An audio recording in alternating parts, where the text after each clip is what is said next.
তো কিভাবে আপনারা এই ধরনের ট্রেন্ডিং ইমেজগুলো জেনারেট করবেন সেটাই আজকে আপনাদেরকে দেখাবো। তো প্রথমত এটা জেনারেট করার জন্য প্রথমে আপনারা যে কোনো একটা ব্রাউজারে চলে আসবেন। তো আমি চলে আসলাম ক্রোম ব্রাউজারে।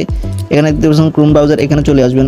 আপনারা যে কোনো ওয়েবসাইট থেকে ঢুকতে পারেন। এরপর এখানে ক্লিক করবেন। এখানে ক্লিক করার পর এটা কিছুক্ষণের মধ্যে ওপেন হয়ে যাবে। এরপর এটা ওপেন হওয়ার পরে এখানে সার্চ করবেন জিমিনি লিখে সার্চ করার পর প্রথম যে অপশনটা দেখতে পারতেছেন, প্রথম যে ওয়েবসাইটটা দেখতে পারতেছেন এটাতে প্রবেশ করবেন। এটাতে আমি ঢুকলাম। এরপর এখানে ঢোকার পরে আপনাদের যদি কোনো জিমেল দিয়ে লগ ইন করা না থাকে আপনারা একটা জিমেল দিয়ে লগ ইন করে নেবেন। আমার যেহেতু লগ ইন করা আছে তাহলে আমার লগ ইন করার প্রয়োজন নাই। এরপরে আপনারা নিউ ট্রাই টু ইমেজ এই অপশনটাতে ক্লিক করবেন।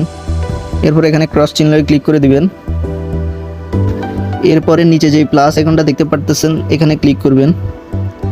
এখানে ক্লিক করার পর আপনারা এখান থেকে ক্যামেরা সিলেক্ট করা থাকবে। আপনারা এখানে দেখতে পারতেছেন আপলোড ইমেজ, আপলোড ফাইল, এখানে ক্লিক করে দিবেন।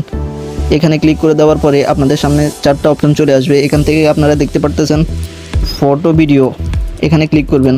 এখানে ক্লিক করার পরে আপনাদের সামনে যেই ছবিটাকে এইভাবে তৈরি করতে চান সেই ছবিটাকে বেছে নেবেন। তো আমি এই ছবিটাকে বেছে নিলাম।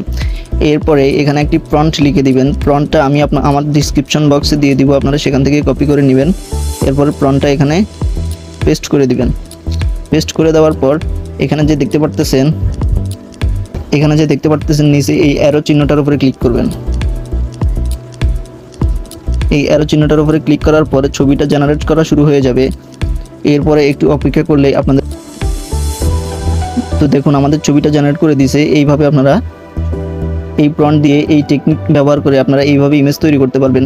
তো ভিডিওটা পরে দেখতে পাচ্ছেন ডাউনলোড অপশন, এটা দেখতে পাচ্ছেন, এটাতে ক্লিক করে দিবেন। এরপরে ছবিটা এখানে ক্লিক করার পরে ছবিটা ডাউনলোড হয়ে যাবে।